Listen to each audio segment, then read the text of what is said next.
बच्चों, आज हम धरातल के रूप बदलने वाले कारकों के अंतर्गत टॉपिक पढ़ेंगे भूकंप। भूकंप क्या है? जब पृथ्वी की सतह पर अचानक कंपन होता है तो उसे भूकंप कहते हैं।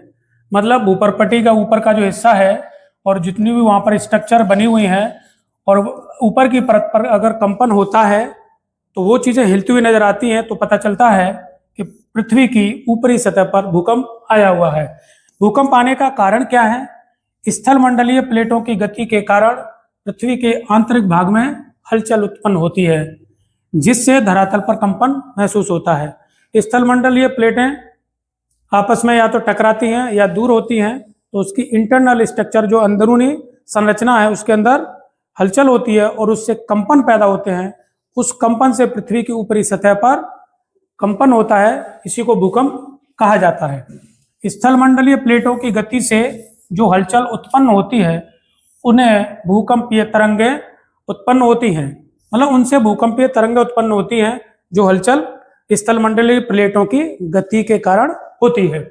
पृथ्वी के अंदर जिस स्थान पर कंपन उत्पन्न होता है, मतलब पृथ्वी के अंदर जिस स्थान पर यह कंपन उत्पन्न हुआ, मतलब शुरू होता है, उसे भूकंप का उद्गम केंद्र कहते हैं।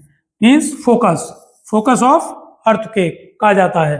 तथा पृथ्वी के धरातल पर जिस स्थान पर उद्गम केंद्र के ऊपर, कहने का मतलब कि अगर मान लीजिए कि इस एक स्थान पर पृथ्वी के अंदर यहाँ पर ये तरंगें उत्पन्न हो रही हैं और उसी के जस्ट ऊपर धरातल पर जिस बिंदु पर ये कंपन सबसे पहले महसूस होते हैं उसको अधिकेंद्र कहा जाता है। उसे भूकंप का अधिकेंद्र कहते हैं। ये देखिए, एक चित्र के माध्यम से भी समझ सकते हैं कि यह आपकी ऊपर की परत है और ये नीचे पृथ्वी का अंदर का भाग है। जिस स्थान पर स्थल मंडलीय प्लेटों के टकराव या गति से उद्गम केंद्र, मतलब तरंगें उत्पन्न हुई, उस स्थान को कहते हैं उद्गम केंद्र। और उसके ऊपर धरातल पर वो स्थान जहां पर वो कंपन सबसे पहले महसूस किए जाते हैं उसे भूकंप का अधिकेंद्र कहा जाता है। अधिकेंद्र पर भूकंप की जो तीव्रता होती है, वो कंपनों की जो तीव्रता है वो सबसे अधिक होती है और उसके बाद उससे दूर जैसे जैसे चलते चले जाएंगे कंपनों की तीव्रता कम हो जाएगी। तो अधिकेंद्र वो स्थान है जहां पर भूकंप की तीव्रता सबसे अधिक होती है। नोट, कुछ बिंदु हैं बहुत इंपॉर्टेंट। भूकंपीय तरंगें पृथ्वी को 21 मिनट में पार कर लेती हैं।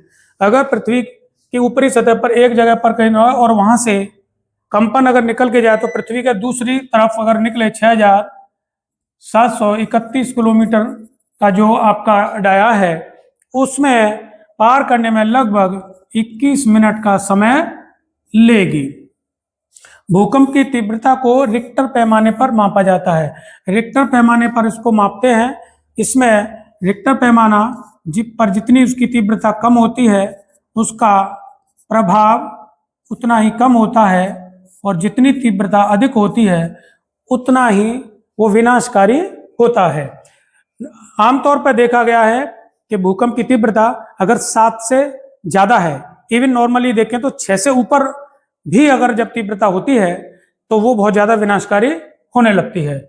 विश्व के लगभग 80% भूकंप प्रशांत महासागर के चारों ओर आते हैं। इन भूकंपों के कारण ही ज्वालामुखी सक्रिय होते हैं, जिसे प्रशांत महासागर की अग्निवलय is firing of Pacific Ocean कहा जाता है। कहने का मतलब कि प्रशांत महासागर के जो चारों ओर है वाला जो क्षेत्र है उसमें भूकंप सबसे अधिक आते हैं और उसकी वजह से ही ज्वालामुखी भी उन्हीं क्षेत्रों में ज्यादा सक्रिय होते हैं। इसी वजह से उस क्षेत्र को, उस पूरी बेल्ट को प्रशांत महासागर की अग्निवलय कहा जाता है। राइट। दूसरे स्थान पर, मतलब पहले स्थान पर तो प्रशांत महासागर का किनारों वाला क्षेत्र है जहां पर सबसे अधिक भूकंप आते हैं और सबसे ज्यादा ज्वालामुखी हैं। लेकिन दूसरा स्थान कौन सा है जहां पर सबसे ज्यादा भूकंप आते हैं? तो वो है मेरिडियन सी से, मतलब भूमध्य सागर से हिमालय तक का क्षेत्र।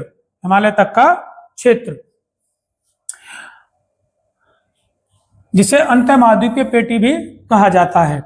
अब एक टॉपिक इस पर डिस्कस करेंगे, सुनामी। सुनामी क्या है? जब भूकंप का उद्गम केंद्र समुद्र की तलहटी में होता है, समुद्र की तलहटी में, मतलब समुद्र का जो सबसे निचला स्थान है जहां से वो ठोस शुरू हो जाता है, इसके ऊपर पानी भरा होता है, वो उसको तलहटी बोलते हैं। यदि भूकंप का उद्गम केंद्र अगर समुद्र की तलहटी में है तो वहां से जैसे ही कंपन होगा तो उसके ऊपर जो पानी भरा हुआ है उसमें बहुत ही तीव्र हलचल होगी और महासागरीय ऊंची ऊंची लहरें उत्पन्न होंगी। इन ऊंची ऊंची लहरों को ही सुनामी कहा जाता है। सुनामी की ऊंची लहरें किनारों पर विनाशकारी परिवर्तन लाती हैं। सुनामी भूकंपीय तरंगें नहीं है, पहली बात।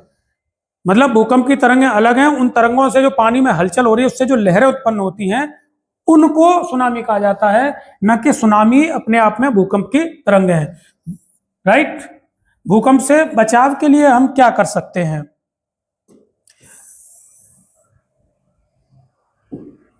यदि भूकंप आ जाए तो तुरंत घर या स्कूल से, आप ग्रामीण क्षेत्र में तो तुरंत, चूंकि वहां पर ज्यादातर एक मंजिला मकान ही होते हैं, तो मकानों से तुरंत बाहर निकल लें। अगर आप स्कूल में हैं तो तुरंत स्कूल से बाहर निकलकर खुले में खड़े हो जाएं, पेड़ के नीचे भी नहीं। यदि घर से बाहर निकलने में समय लगे, कहीं ऐसा कंजेस्टेड एरिया है या कई मंजिल का मकान है, तो उनमें से अगर निकलने में दिक्कत हो तो हम कोशिश ये करें कि उस घर में मेज हो, तख्त हो या कोई ऐसी ठोस आकृति जिसके नीचे छुपा जा सके तो उसके नीचे हम छुपने का प्रयास करें और कोने में खड़े होने का प्रयास करें। अलमारी, पंखा और या कोई भी और ऐसी भारी वस्तु जो के छत में लटक रही हो या जिसके भूकंप के कंपन से गिरने की संभावना हो, उसके आसपास बिल्कुल भी खड़े ना हो। पंखा और इन भारी वस्तुओं के नीचे खड़े ना हो। कभी भी ऐसी स्थिति में लिफ्ट का प्रयोग ना करें। सड़क पर अगर आप चल रहे हैं और उस समय अगर भूकंप आ जाता है तो सड़क के किनारे लगे बिजली के खंभों, विज्ञापन के बोर्डों और किनारों पर जो बड़े बड़े भारी पेड़ होते हैं उनके नीचे बिल्कुल भी खड़े ना हो, उनसे बचने का प्रयास करना चाहिए। और मकानों को भूकंप रोधी भी बनाया जाना चाहिए, जिसमें एक मानक है कि कितने दीवार में कितना भाग खुला मीन्स खिड़कीदार होना चाहिए, उसका पालन करना चाहिए। तो क्या भूकंप से कुछ लाभ भी हैं? जी, थोड़े बहुत लाभ हैं, नुकसान ज्यादा हैं। अगर लाभ की बात करें तो भूकंपीय तरंगें पृथ्वी के पार निकल जाती हैं, जिससे पृथ्वी के अंदर की स्टडी में हमको मदद मिलती है। भूप्रपटी में बदलाव होने से कई बार सकारात्मक घटनाएं घटित हो जाती हैं, जैसे जल स्रोतों का मिलना और खनिजों का ऊपर आ जाना। सन 2002 में 26 जनवरी 2002 में जब गुजरात के कच्छ में भूकंप आया, कब? 26 जनवरी 2002। तो उससे उससे क्या सकारात्मक परिवर्तन हुआ कि उसके नीचे जो परतें थी, भूस्थलीय जो प्लेटें थी, उनमें आपस में ऐसा बदलाव हुआ कि जो 26 जनवरी 2002 से पहले वहां उसके नीचे पानी नहीं था, अब वहां पर प्रचुर मात्रा में पानी के स्रोत निकल आए हैं। तो ये एक पॉजिटिव इसका साइन है कि, लेकिन ये बहुत कम कंडीशन में ऐसा होता है। कि भूकंप से हानि क्या है? हानियों को देखें। हानि ज्यादा है, फायदे कम है। भूकंप आने से सड़क, रेल पटरी, पुल, बिजली के खंभे और भी जो बिल्डिंग का जो इंफ्रास्ट्रक्चर है वो सारे टूट जाते हैं। बस्तियां, मकान, ये सब उजड़ जाते हैं, ये नष्ट हो जाते हैं। कल कारखानों में आग लग जाती है, क्योंकि जब कंपन होता है तो बिजली के जो स्ट्रक्चर्स होते हैं, तार हैं, ट्रांसफॉर्मर, ये आपस में भिड़ने से कल कारखानों में आग लग जाती है, जिस वजह से वो सारे नष्ट हो जाते हैं। भूस्खलन की घटनाएं हो जाती हैं, मतलब पहाड़ों पर या पहाड़ी क्षेत्रों में भूस्खलन की घटनाएं अधिक होने से बड़े बड़े पर्वत या पहाड़ वो टूट जाते हैं और वो नीचे अगर बस्तियां हैं या कोई भी ऐसा जो काम की मतलब स्ट्रक्चर है उसको वो नष्ट कर देती हैं। सुनामी आने से तटीय क्षेत्रों में भीषण तबाही होती है। सुनामी आने से जो तटीय स्ट्रक्चर है, चाहे वो टेम्परेरी मकान हो, पक्के मकान हो, वो सब नष्ट हो जाते हैं। तो ये कुछ भूकंप से लाभ और हानि है, इसको आप याद करें। यहां पर मैप के माध्यम से हम देखने का ये प्रयास करेंगे कि दुनिया में कुछ प्रमुख जगह जहां पर भूकंप की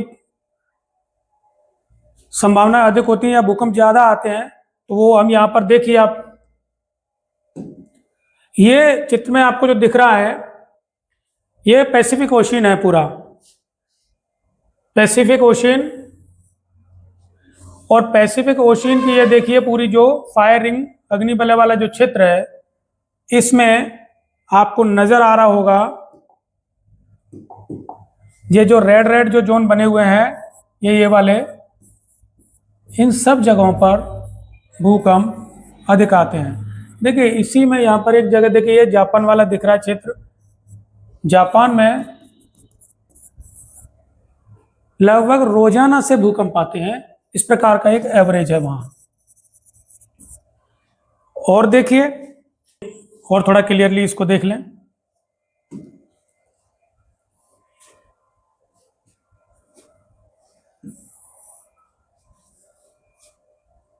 ये पूरा आपका पैसिफिक ओशियन है, और पैसिफिक ओशियन में जितने भी देखिए रेड रेड ये डॉट्स दिख रहे हैं, ये सारे वो क्षेत्र हैं जहां पर अर्थक्वेक सबसे ज़्यादा आते हैं। सेकंड बेल्ट अगर जो है भूकंप वाली, वो भी आप मैप के माध्यम से देख सकते हैं। देखिए प्रशांत महासागर की पेटी के अलावा ये प्रशांत महासागर का जोन है जो सबसे ज़्यादा भूकंप प्रभावित है। दूसरा क्षेत्र देखिए, भूमध्य सागर से लेकर जो हिमालय तक का जो क्षेत्र है, ये दूसरे नंबर पे आता है। ये सेकंड सबसे बड़ा जोन है जहां पर भूकंप आते हैं। पहले नंबर पे कौन सा है? Fire ring of Pacific ocean,